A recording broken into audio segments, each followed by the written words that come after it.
शंकर जी के मस्तक पर जो जटा है वो जटा सुलझी हुई नहीं है, उलझी हुई है। उलझी हुई जटा में से गंगा की धार बह रही है। करें दर्शन आप लोगों ने किसी फोटो में, किसी मूर्ति में, उलझी हुई जटा में से गंगा की धार बह रही है। पार्वती जी ने शिव जी से पूछा कि तुम्हारी जटा को मैं सुलझा देती हूँ,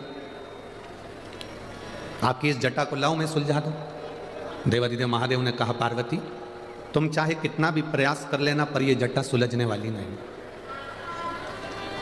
ये जटा सुलझेगी नहीं। तुम चाहे जितना प्रयास करो पर यह जटा नहीं सुलझे। पार्वती जी भी जिद पे अड़ गई कि आज मैं जटा सुलझा कर मानूंगा। शिव जी को लेकर माता पार्वती जी गंगा जी के घाट पर पहुंच गए। बीच में श्री गणेश जी महाराज मिले और श्री गणेश जी महाराज ने तुरंत उसी समय पर पार्वती जी और भगवान शंकर जी को देखकर प्रणाम किया। माता पिता आज दोनों, आज मेरे ये माता पिता प्रातः कहां जा रहे हैं, सुबह के समय पर कहां जा रहे हैं।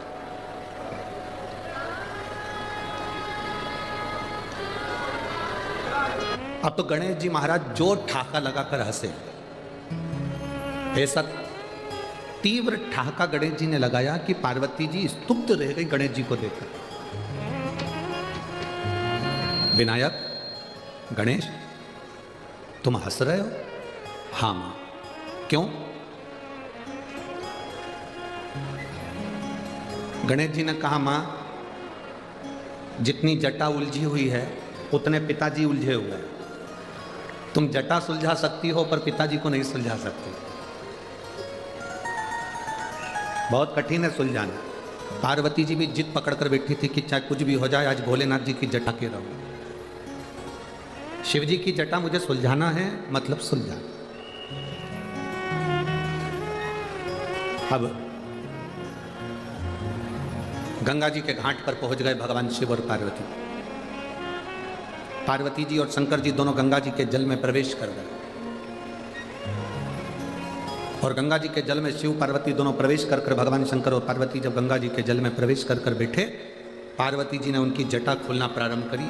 जटा की मात्र एक लट, जटा की मात्र एक लट जटा की पार्वती जी ने खोली, केवल एक लट।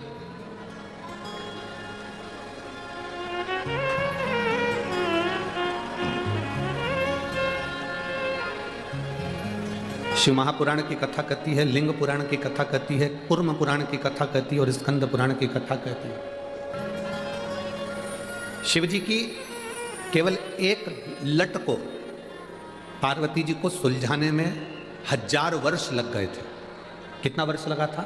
1000 वर्ष केवल शंकर जी की एक जटा की एक लट को सुलझाने में पार्वती जी को 1000 वर्ष लग गए।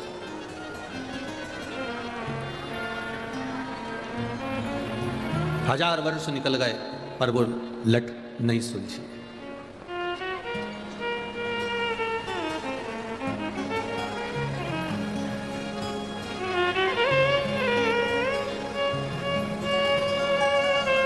बहुत लोगों ने सुना होगा, आपके स्मरण में आएगा। राधा जी का एक भजन आप लोगों ने सुना है, वो भगवान कृष्ण से कहती हैं महाराज, उलझी लट सुलझा जइयो मोहन मेरे हाथ मेहंदी लगी। उलझी लट सुलझा जइयो मेरे हाथ मेहंदी लगी। राधा जी अब तो गणेश जी महाराज उलझी हुई लट को सुलझा दो, मेरे हाथ में मेहंदी लगी। देवी भागवत पढ़ी आप में से किसी ने? एक बार मौका मिले तो गीता प्रेस गोरखपुर की देवी भागवत पढ़ो, एक बार मौका मिले तो गीता प्रेस गोरखपुर की स्कंद पुराण पढ़ो, एक बार मौका मिले तो गीता प्रेस गोरखपुर की शिव महापुराण को पढ़ो, लिंग पुराण को पढ़ो। उसमें एक संवाद मिलता है कि ये कृष्ण और राधा कौन है।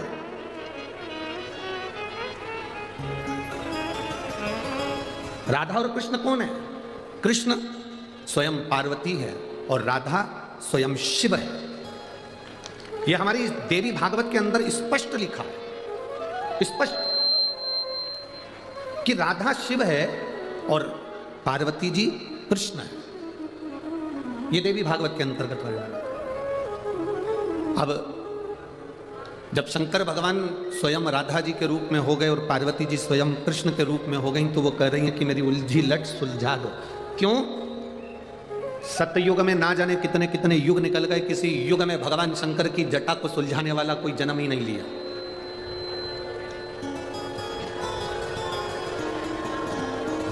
ना जाने कितने कितने युग चले गए, पर शिव जी की जटा सुलझ नहीं पाई।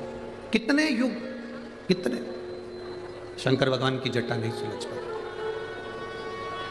सतयुग निकल जाए, त्रेता निकल जाए, द्वापर आ जाए, द्वापर में राधा और कृष्ण के रूप में भी शंकर पार्वती हो गए, तो भी कह रहे हैं कि लट सुलझा के बता दो प्रभु। बहुत कठिन। हजारों वर्ष माता पार्वती जी को शंकर जी की लट को सुलझाने में लग गए, हजारों वर्ष। संत, साधु, गुरुजन, तपस्वी, साधक, उपासक सब हाथ जोड़ जोड़ के निवेदन करते रहे माता पार्वती जी से कि ये महादेव के मस्तक की जो लट है ये सुलझ नहीं सकती। पर पार्वती तो जिद पर अड़ी हुई थी, मुझे तो लट सुलझाना है। कभी कभी कोई कोई बात ऐसी होती है जो पति अपनी पत्नी को नहीं बताता, पर पत्नी भी कभी कभी जिद पकड़ कर बैठती है कि मुझे वो बात जरूर बताओ जो तुम्हारी मम्मी ने तुमसे कही। तुम्हें बताना पड़ेगा, तुम्हें कहना पड़ेगा।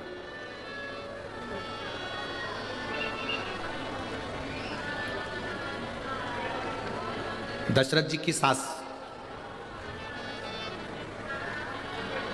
किनकी सास? जम के बोलो जरा। दशरथ जी की सास, माता के केकई की मां और केकई के पिता। केकई नरेश को भगवान शिव का एक वर था।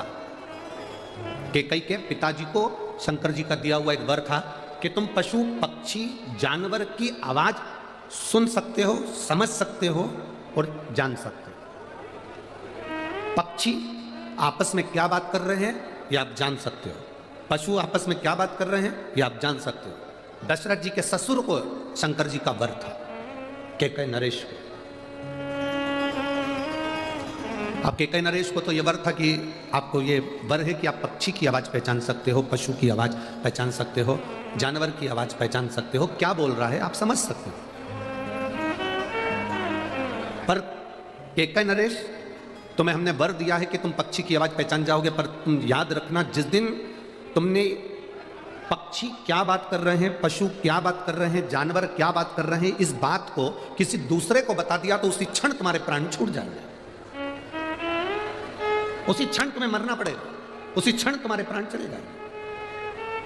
केकई नरेश ने कहा ठीक है भोलेनाथ, आप मुझे वर दे दो, मैं पशु पक्षी की आवाज पहचान जाऊंगा। वर दिया, तथास्तु। अब एक बार केकई नरेश अपने छत पर घूम रहे थे, उसी समय पर दो पक्षी एक डाली पर बैठे थे और दोनों आपस में बात कर रहे थे। दो पक्षी आपस में बात कर रहे, और दोनों पक्षी जब आपस में बात करे तो केकई नरेश को हंसी आ गई। इतनी तेज हंसी केकई नरेश को आई, ऐसी तेज हंसी केकई नरेश को आई कि केकई नरेश हंसते रहे। इतने में केकई की मां, केकई नरेश की पत्नी वहां पर आ गई और धर्म पत्नी ने आते से पूछा क्यों हंस रहे हो? केकई नरेश बोले मैं बता नहीं सकता। पत्नी ने फिर पति से कहा, केकई की मां ने फिर अपने पति से कहा तुम बताओ मुझको क्यों हंस रहे हो? केकई नरेश बोले मैं नहीं बता सकता। पत्नी ने जिद पकड़ ली, केकई की माता ने जिद पकड़ ली, तुम्हें बताना पड़ेगा। केकई नरेश मना कर कर कर थक गए, पर केकई की मां नहीं मानी। आखिरी में केकई नरेश ने कहा यदि मैं तुझे बता दूंगा तो मैं मर जाऊंगा। इतने में केकई की माता ने कहा भले मर जाओ पर मुझे बताओ, भले मर जाओ पर मुझे बताओ। इतना जिद केकई नरेश की धर्मपत्नी माता केकई की मां ने ऐसी जिद पकड़ ली। आखिरी में केकई नरेश ने बताया कि ये दो पक्षी जो आपस में बात कर रहे हैं ये बात ऐसी कर रहे हैं कि आज एक बोला कि मैं दिन भर से उड़ा और उड़ने के बाद मैं एक शिवालय पर जाकर बैठ गया, और दूसरा बोलता मैं दिन भर से उड़ा और एक सूखे पेड़ पर जाकर बैठ गया। दोनों की बात विवाद हो रहे थे, उस बात विवाद को मैं सुनकर हंस दिया। इतना कहते से कैकेयी के पिता के प्राण छूट गए। शिव महापुराण की कथा कहती है, माना नारी जिद करे पर वो जिद ना करे जिसमें पति के प्राण ही चले जाए। सोने के हाथ के कड़े लेना है मना नहीं है, पर ध्यान रखना इस बात का है, जैसे कल माननीय सांसद महोदय श्रीमती नवनीत जी राणा जी ने एक बात कही थी, आपके स्मरण में होगी। उन्होंने क्या कहा था, पति महल में भी रह रहा है तो स्त्री उसके साथ में उसकी पत्नी है, पति झोपड़े में भी रह रहा है तो उसकी धर्म पत्नी उसके साथ में है, पति एसी में रह रहा है तो धर्म पत्नी उसका साथ है, और पति अगर पंखे में भी रह रहा है, फैन में भी रह रहा है तो धर्म पत्नी उसके साथ है। अर्थात कल उन्होंने जो कहा, एक एक नारी के हृदय में यह बात पहुंचना चाहिए। जब ये कल सांसद महोदय इतनी सारी बातें कर रही थी तो हमको तो खुद डर लग रहा था कि अगली बार कथा हमारी होगी कि इनकी होगी। इतनी सुंदर सुंदर बातें ये कहां से बटोर के लाती है, ये समझ में नहीं आता। पर हम तो कहते हैं ये गॉड गिफ्ट है, शंकर जी की कुछ कृपा आप पर बनी है, और हम तो कहेंगे स्वयं अशोक सुंदरी के रूप में, शिव की बेटी के रूप में आप हो, तो वो भगवान शिव ही आपको दे देते हैं। आपको भले दुनिया के लोग नवनीत जी राणा कहें, पर हमारी दृष्टि में तो आप शंकर की बेटी अशोक सुंदरी ही हो। ये शिव की कृपा है। अच्छे संवाद, अच्छी बात, अच्छे शब्द स्वयं शिव देता है। आप जो शब्द कह रहे हो वो शंकर देता है, शंकर के सिवा कोई नहीं दे सकता। एक संत भी अगर कोई अपनी वाणी से कुछ कह रहा है तो वो शिव ही उससे कहलवा रहा है। उन्होंने कल कहा कि स्त्री गरीबी में भी और अमीरी में भी अपने पति का साथ कभी नहीं छोड़ती, कभी एक क्षण के लिए भी नहीं छोड़ती। वो एक स्त्री होती है, एक नारी होती है। जिद पकड़ो, मना नहीं है, जिद पकड़ने में मना नहीं है। ये जिद थी, देखिए मेरा नाम पलक जोशी है, मैं बलगांव की रहने वाली हूं, मैं 11 साल की हूं। कहीं बैठी हो तो हाथ हिला सकती है। पलक जोशी, मैं 11 साल की हूं। आप मेरा पत्र जरूर पढ़ना, कसम है शंकर जी। गुरुदेव, सबने सब कुछ किया। मेरी मम्मी को लोग हमेशा कहते थे कि तेरे घर में लड़की पैदा हुई है, लड़का नहीं है। डॉक्टरों के हिसाब से मेरी मम्मी को दूसरी संतान का योग नहीं था, दूसरी बार वो मां नहीं बन सकती थी, कुछ उनको ऐसी तकलीफ थी। एक दिन मैंने मेरी मम्मी से पूछा, मां कौन डॉक्टर कहता है कि मेरा भैया नहीं आएगा, मेरा भाई नहीं आएगा? मां ने कहा कि एक डॉक्टर ने कहा है एक हॉस्पिटल में। गुरुदेव, मैंने भी शंकर जी से कहा मेरा भाई आना चाहिए, 11 साल की भले में हूं, मेरी माता को संतान नहीं हो सकती, पर मुझे मेरा भाई चाहिए, और भाई भी वहीं से चाहिए। मेरा भाई भी होए तो उस हॉस्पिटल में हो जिस हॉस्पिटल के डॉक्टर ने उनको मना करा कि इसको संतान नहीं हो सकती। मैं क्या गुणगान करूं, मेरे शिव ने कृपा करी और 11 साल के बाद मेरे यहाँ मेरा भाई आया, और उसी डॉक्टर के यहाँ उसी हॉस्पिटल में मेरी मम्मी के गर्भ से मेरे भाई का जन्म। ये शिव ओघड़ी है, शंकर ओघड़ी है। पलक जोशी बलगांव की रहने वाली। शिव तत्व में जब हम कोई जिद पकड़ते हैं, आप पकड़ो भगवान की भक्ति कीजिए, पूर्ण वो करेगा। पर मेरा माताओं से निवेदन है, कभी ऐसी जिद मत पकड़ना जिंदगी में कि नहीं मुझे तो सोने की रकम ला के दो, नहीं मुझे तो तुमसे तलाक चाहिए, मतलब चाहिए। ना ना, थोड़ा समझो, जानो, थोड़ा संभाल कर चलने का प्रयास करो।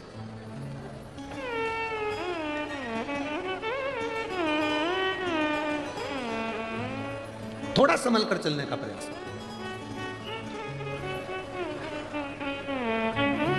कल एक पत्र था, कल 2 एक पत्र बड़े सुंदर सुंदर आए थे। अब हमारे को टाइम इतना है नहीं कि हम पत्रों को निकाल सके, और एक पत्र बड़ा कल आया था कि एक लड़के ने पत्र लिखा था कि मुझे सोरेसिस की बीमारी हो गई थी। अगर वो लड़का यहाँ बैठा हो तो हाथ हिला सकता है। कहीं चांदूर बाजार का वो लड़का है, चांदूर बाजार यहाँ से पास में होना चाहिए शायद, तो चांदूर बाजार का वो लड़का है, उसका नाम तो हमारे स्मरण में नहीं। उसने लिखा कि मेरे शरीर पर सोरायसिस की बीमारी हुई थी, मेरे शरीर की पूरी फुकड़ियां निकलती थी, पूरी खाल निकलती थी शरीर की। मेरी शादी हो गई, उसके बाद यह बीमारी हुई, और बीमारी होने के बाद में ये योग बन गया कि मेरे साथ में मेरी अर्धांगिनी भी मेरे साथ रहना नहीं चाहती थी। दो एक पत्र बड़े सुंदर आए कल। एक पत्र तो ये चांदूर बाजार के लड़के का था, और एक पत्र एक महिला ने लिखा था माननीय सांसद जी और विधायक जी के लिए। पत्र वो भी बड़ा सुंदर था।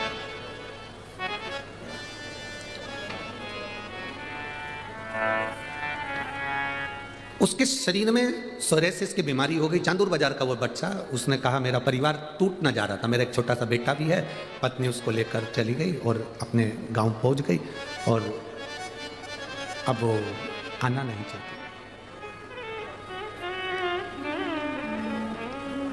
उसने पत्र में लिखा, गुरुजी 4 साल से मुझे जो बीमारी थी, मैंने भी शंकर के चरणारविंद का स्मरण करा, शिव जी को बेलपत्र चढ़ाना प्रारंभ करा और जल पीना प्रारंभ करा। शंकर जी के मंदिर में झाड़ू पोछा लगा देता, उसी झाड़ू पोछे को लगाकर पोछे को धो लेता, पोछा पूरा साफ हो जाता, उसी पोछे के पानी में बाल्टी में डालकर मंदिर के बाहर ही मैं स्नान कर लेता। मैंने भी सोच लिया था, शंकर जी आपका पूरा परिवार है तो मेरा परिवार कैसे टूटने दोगे, मेरे परिवार को वापिस लाना आपकी जवाबदारी। उस पत्र में उस बेटे ने लिखा, 3 महीने की आप कहते हो गुरुजी, मैंने 1.5 महीने बाबा की सेवा करी और 1.5 महीने में मेरी सोरायसिस की बीमारी गई और मेरी पत्नी और मेरा बच्चा मेरे साथ में आया। 1-2 पत्र बड़े सुंदर है, जो लिखने वाले पत्र लिखते हैं बड़ी उन्होंने बहुत सुना होता है। एक पत्र और है,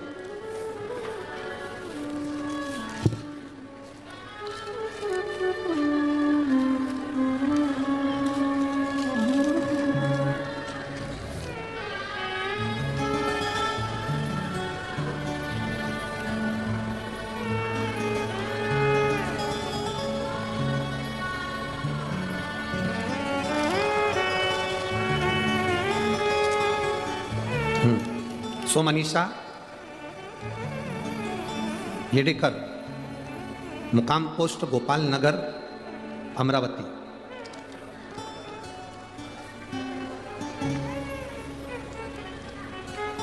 कहीं बेटी है क्या? आप ही हैं? इन्होंने पत्र लिखा है, गुरुजी ये मेरे मन की बात और मेरे पूरी सहेलियों की बात में लिख रही हूं। आपने एक कथा में कहा था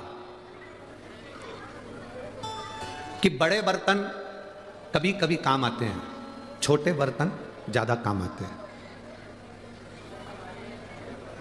छोटे बर्तन रोज प्रयोग में आते हैं और बड़े बर्तन कभी कभी प्रयोग में आते हैं। और गुरुजी हमारे यहाँ उल्टा है, हमारे अमरावती में हमारे यहाँ के बड़े बर्तन, श्रीमती नवनीत जी राणा और रवि जी राणा, ये बड़े बर्तन हमारे रोज काम आते हैं, भले छोटे बर्तन काम आए। ये पत्र लिखा, बैठो बहन बैठो, श्री शिवाय नमस्ते। ऐसा नहीं कि जिंदगी में आप जो सोच रहे हैं उसकी एक मूलता, भगवान शिव पर अगर आपका भरोसा है, भगवान शिव पर अगर आपका विश्वास है, भगवान शंकर पर यदि आपकी दृढ़ता है, तो बीमारी कैसी भी हो, मेरा शिव उस बीमारी को काटने की सामर्थ्यता रखता है, क्योंकि वो कालों का भी काल महाकाल है। कैसी भी जिद थी, देखिए लाल और सफेद पड़ गई और पूरा बच्चा पूर्ण तरह से चर्म रोग से ग्रसित हो गया। उस बच्चे का फोटो आप टीवी चैनल के माध्यम से आस्था पर आप देख सकते हैं, एलईडीओं पर देख सकते हैं। उसकी पूरी चमड़ी खराब हो गई, पूरी चमड़ी, बड़े बड़े सफेद चट्टे हो गए, पूरा शरीर उसका चर्म रोग से ग्रसित हो गया। डॉक्टर के हिसाब से ये वो बीमारी हो गई कि वो चलती रहे, दवाई खाते रहो ठीक होते रहो। मेरा नाम सुषमा बसंत खंडेलवाल है, मेरा मोबाइल नंबर ये है, मैं सेंदू जरना घा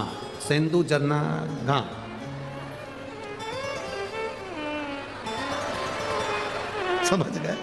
ठीक है, तुम लोग इतनी जल्दी समझ जाते हो तो मेरे को नजर उतारना पड़ रही तुम्हारी को। ये मेरा मोबाइल नंबर है, मैं सेंदू झरना घाट, ठीक है, से हूँ। गुरुजी मैं बाबा का वर्णन करना चाहती हूँ।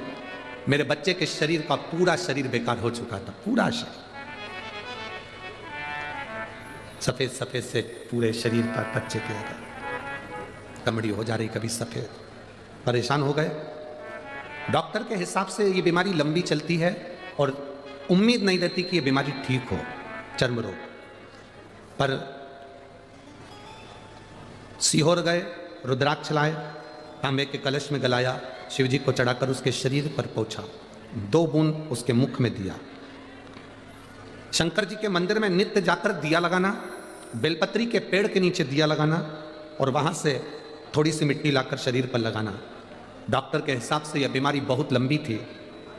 4 महीने के अंदर मेरी बच्चा ठीक हो गया। मैं बाबा को यहां प्रणाम करने आई। ये शिव तत्व है, ओ घड़ी शंभु। भले आप भटकोगे थोड़ा बहुत, पर यदि शंकर की कथा आपकी जिंदगी में आई है तो आप सही मंजिल तक पहुंच भी जाओगे, पहुंचोगे।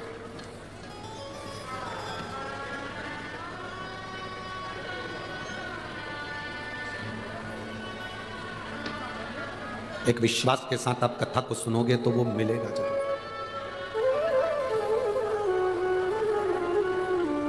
शिव महापुराण की कथा कर रही है पार्वती जी। शिव जी की एक लट सुलझाने में उनको 1 साल लग गया। ऐसी जिद कभी मत पकड़ना जिस जिद के अंतर्गत आपको तकलीफ आ जाए, परिवार तकलीफ में आ जाए। सोने का कड़ा, सोने की चैन, अच्छी साड़ी, अच्छे पर्दे, अच्छे मकान, अच्छी गाड़ी, अच्छा बंगला, अच्छा फ्लैट, इसकी जिद ना पकड़कर ये देखो कि मेरा पति मेहनत कर रहा है, उसके साथ कदम से कदम मिलाकर मैं भी मेहनत कर सकूं और जब बाबा चाहेगा तब अच्छा हम प्राप्त कर सकें। जिद पकड़कर नहीं, जिद पकड़कर नहीं। पार्वती जी एक लट को सुलझाने में 1000 वर्ष माता पार्वती जी के चले गए। लट नहीं सुलझी। पार्वती जी समझ गई कि ये लट सुलझने वाली नहीं है। शिव जी ने उस लट को वापस बांध लिया। शंकर भगवान ने जब लट को बांधा, शंकर जी ने पार्वती जी को उसी समय पर तुरंत उठाया और उठाकर सीधे अमरनाथ की गुफा में ले गए और अमरनाथ की गुफा में जो पार्वती जी को ज्ञान दिया पार्वती जी जान गई।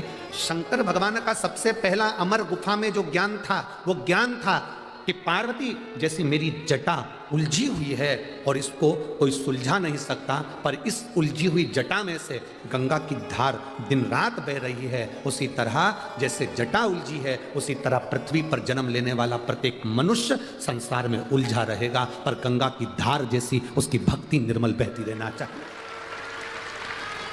ऐसा संसार में कौन जन्मा जिसको दुख नहीं है? सब दुखी है। पत्नियां दुखी हैं, घर में गैस की टंकी नहीं है। पति दुखी है, गैस बहुत बन रही है। कौन दुखी नहीं है? पत्नी काय के लिए दुखी है? बोलो, जम के बोलो जरा।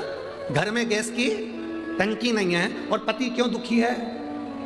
गैस बहुत बन रही है। दुख किसको नहीं है? संसार में सब दुखी है। सबका दुख अलग अलग है, सबकी वैरायटी का। ये मत सोचना कि सबका दुख जैसा तुम्हारा दुख है, नहीं। कोई तन दुखी, कोई मन दुखी, कोई धन बिन रहत उदास, तुलसी या संसार में सुखी राम का दास। इस संसार में केवल एक सुखी है जो तुमने 5 दिन कथा सुनी। ये माननीय सांसद महोदय श्रीमती नवनीत जी राणा जी ने, विधायक महोदय श्री रवि जी राणा जी ने और उनके सारे मित्र मंडली और जितने सेवक यहाँ लगे रहे, एक एक बच्चा बच्चा अब जिस भाव से सेवा करता रहा। कल कह रही थी श्रीमती नवनीत जी राणा जी, सांसद जी और रवि जी राणा जी, हम तो कुछ नहीं करे, पर गुरु जी एक बात है, एक एक अमरावती के और गांव गांव के एक एक बच्चों ने, एक एक लड़कों ने, एक एक महिलाओं ने, एक एक जवान ने सेवा में अपना पूरा समय दिया, पूरा समय।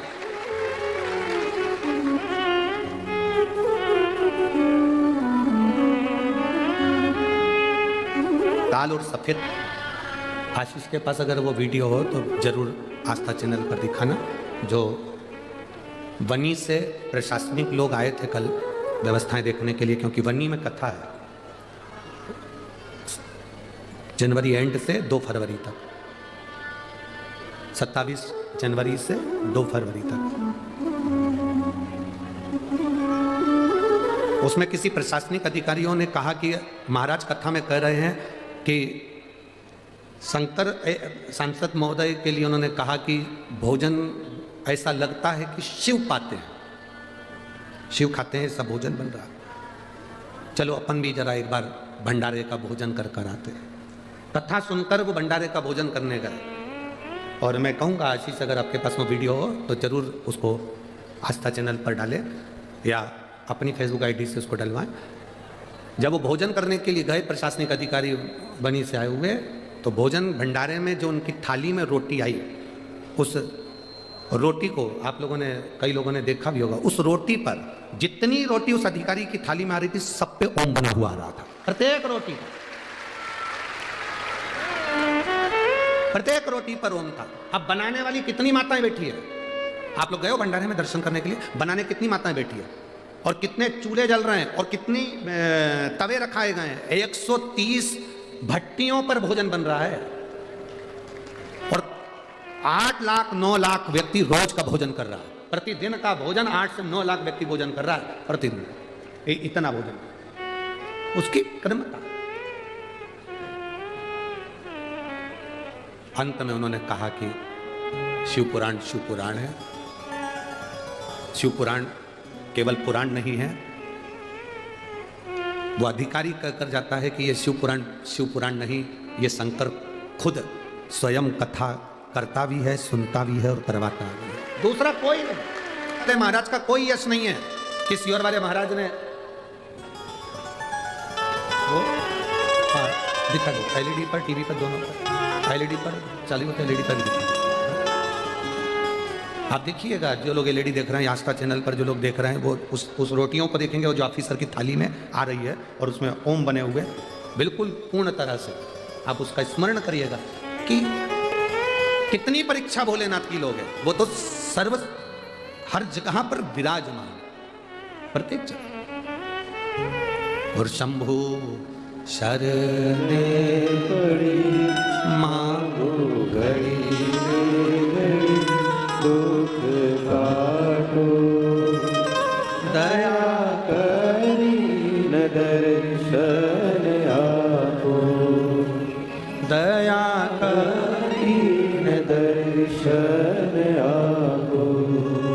शंभु शरण पड़ी मांगो घड़ी घड़ी दुख काटो, दया करी न दर्शन आपो। एक विश्वास दृढ़ हो,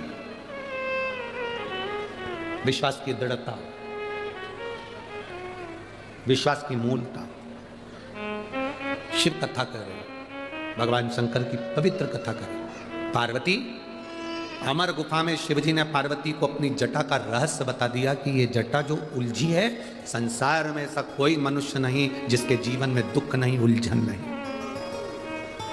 सबकी उलझन अलग अलग है, सबका दुख अलग अलग है, सबकी तकलीफें अलग अलग है, सबका कष्ट अलग है।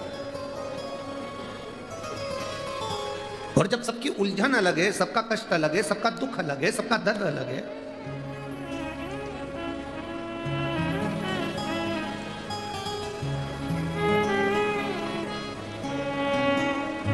साधने वाला एक देव अधिदेव महादेव।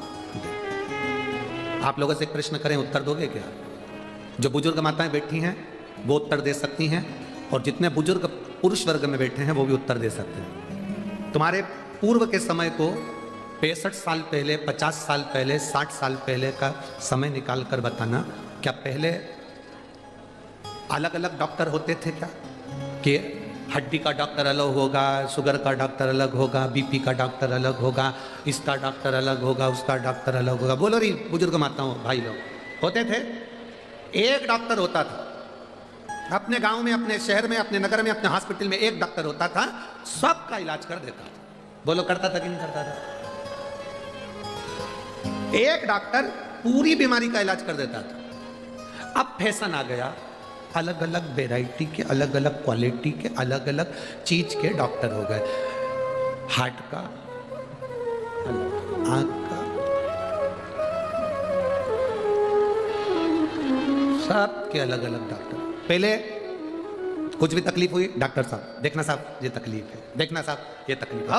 वो डॉक्टर का इलाज भी लग जाता था, एक ही डॉक्टर था सब चीज ठीक कर देता था। अब बदले,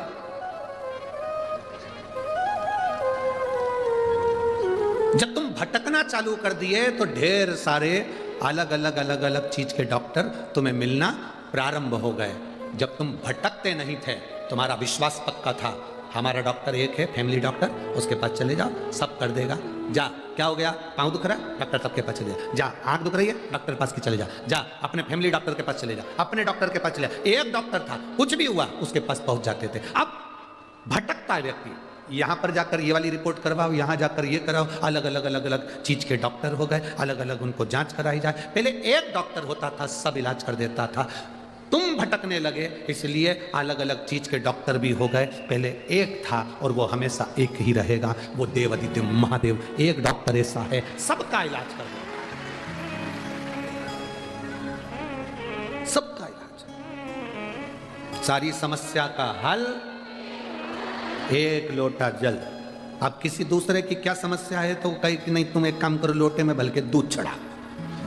तीसरे की समस्या क्या है तो कि तुम्हारी यह समस्या एक काम करो, पूरे लोटा भर के शहद चढ़ा दो। चौथे की समस्या क्या है तो तुम्हें यह समस्या तो एक लोटा भर के घी चढ़ा दो। आज तक इस व्यासपीठ ने यह भी नहीं कहा कि शंकर जी को एक लोटा भर के दूध चढ़ाओ। बोला कभी?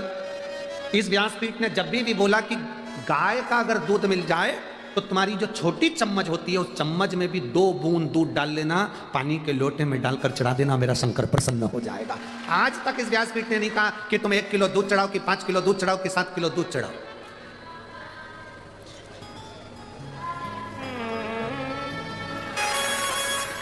जेठानी कहेगी तुम्हारी मम्मी ठीक नहीं है, लड़ाई होगी, कोई कहेगा तुम्हारे पिता ठीक नहीं है, तुम्हारे पिताजी दिन भर गुस्सा करते, क्रोध करते, लड़ाई करते, झगड़ा करते, ये करते, पर अपने माता पिता को दुनिया कुछ भी कहे, अपने माता पिता का आदर हमें करना है। आज हम भ्रम में जी रहे हैं क्योंकि दूसरे ने कह दिया।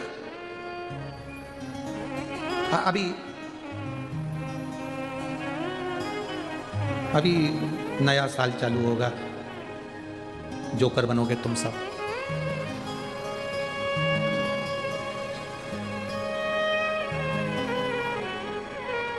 25 तारीख को, 26 तारीख को, 31 के दिन तुम सब अपने धर्म को छोड़कर, तुलसी के पौधे को छोड़कर सूखे ना जाने कहां कहां के पौधे की पूजन करते फिरोगे। किस ओर जा रहे हो?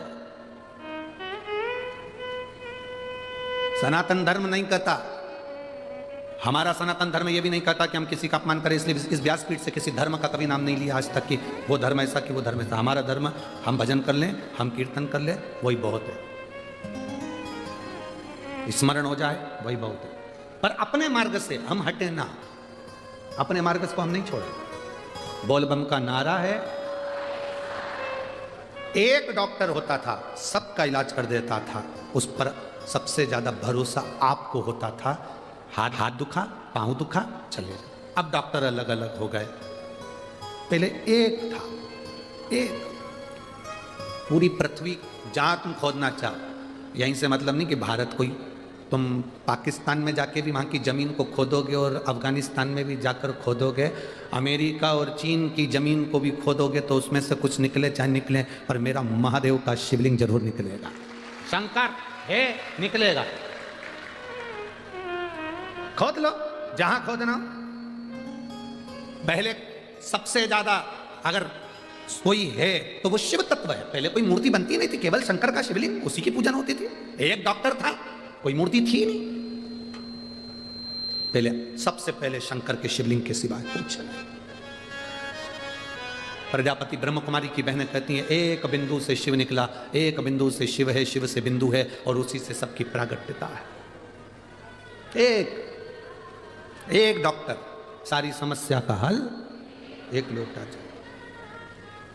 अगर समस्या का हल एक लोटा जल नहीं होता तो इतने इतने लेटर, इतने इतने पत्र, ये तो आज के हैं। अभी 5 दिन के जब आरती होगी तब हम ऊपर रखेंगे, आप स्मरण। और जिसको संशय हो, इन पत्रों में मोबाइल नंबर है, एड्रेस है, सब कुछ है, जाओ पता करो।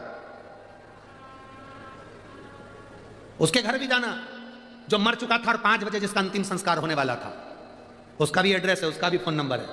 हमने टीवी पर भी बोला, उसके भी घर जाना जिसके यहाँ बांस आ चुके थे, सफेद कपड़ा आ चुका था, अर्थी बंध चुकी थी, और वो शंकर पर चढ़ा हुआ जल एक बार उसके शरीर पर लगाती और उसके धड़कन आ जाती है और अर्थी का सामान धरा की धरा रह जाता। उसके भी गांव जाओ, उसके भी घर जाओ, पता करो शिव ने प्राण दिए थे कि ना दिए थे।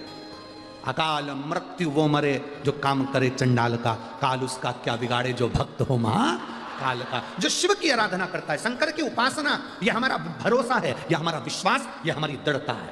शिव कथा केवल कथा नहीं है, यह हमारे दिल का भरोसा है, यह विश्वास है। केवल इसको शिव पुराण मत मानना कि शिव पुराण है।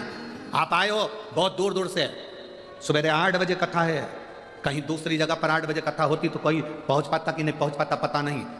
रात भर लोग चले हैं, पूरी रात गाड़ियां चलती रही, ट्रक चलते रहे, ठंड में कुकड़ते रहे, खूब खूब कोई गादी, कोई कम्बल, कोई जिससे जो बन सका। अमरावती वालों ने, आसपास के लोगों ने बांटा भी, खूब खूब दिया महाराज। कोई कम्बल दे रहा था, कोई दूध पिला रहा था, कोई चाय बनाकर पिला रहा था, कोई कुछ। रात भर सेवा करते रहे लोग, रात भर, और आने वाले रात भर आते रहे, रात भर।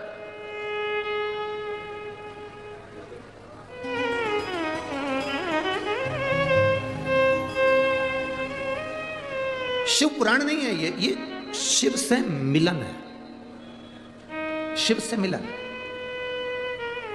ट्रेन को पकड़ना है तो रेलवे स्टेशन, ट्रेन तुम्हारे घर तक आएगी क्या? गाड़ी आ सकती है, बस आ सकती है। तुम कह दो मेरे 5 करोड़ रुपए डोनेशन देती हूं और ट्रेन मेरे घर तक आए, आएगी? गाड़ी आ सकती है, बस आ सकती है, वीआईपी गाड़ी आ सकती है, ऐसी गाड़ी आ सकती है, तो ट्रक जेसीबी जो खड़ा करना चाहो तुम्हारे घर पर आ जाए, पर ट्रेन नहीं आए। ट्रेन को पकड़ने के लिए रेलवे स्टेशन जाना पड़ेगा, हवाई जहाज को पकड़ना है तो एयरपोर्ट जाना पड़ेगा। हेलीकॉप्टर कहीं पे भी उतर सकता है, हम हेलीकॉप्टर की बात नहीं कर रहे हैं, हम हवाई जहाज की बात कर रहे हैं, हम कार की बात नहीं कर रहे हैं, हम बस की बात नहीं कर रहे हैं, हम ट्रेन की बात कर रहे हैं। हवाई जहाज को पकड़ना है तो एयरपोर्ट जाना पड़ेगा, ट्रेन को पकड़ना है तो स्टेशन जाना पड़ेगा, और महादेव को पकड़ना है तो शिव पुराण में आना पड़ेगा। पकड़ में आ जाए, पकड़ में, वो तुरंत पकड़ में आ जाता है। जिसने एक बार शिव महापुराण की कथा सुन ली, धारण कर ली, बस उसके भीतर वो शिव तत्व आ गया, शिव तत्व।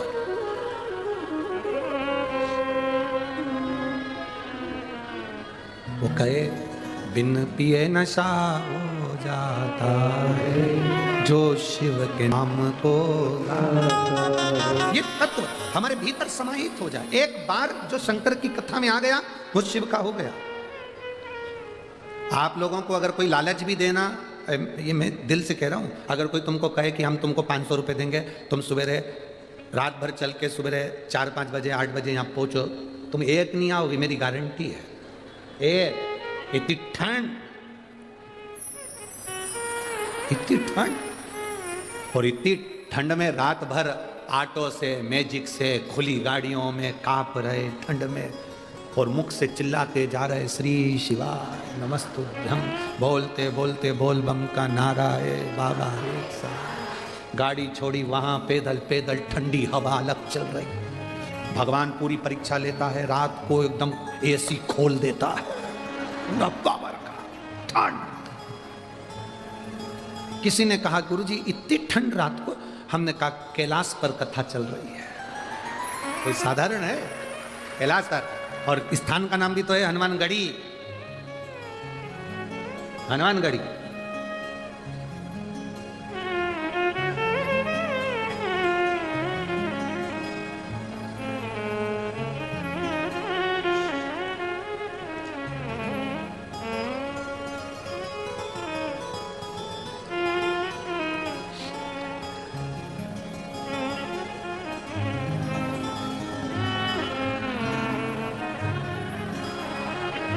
स्थान का नाम है हनुमान। स्वयं हनुमान जी महाराज ने इस भूमि को अपने लिए चुना होगा, इसलिए श्री हनुमान जी महाराज यहाँ पर विराजमान हो रहे हैं।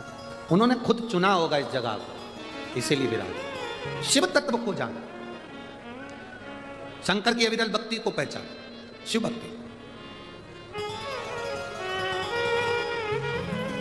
और जिस दिन तुम शिव भक्ति को जान गए, जिस दिन तुम शंकर भगवान की भक्ति को जान गए, उस दिन तुम्हारी जीवन की सार्थकता।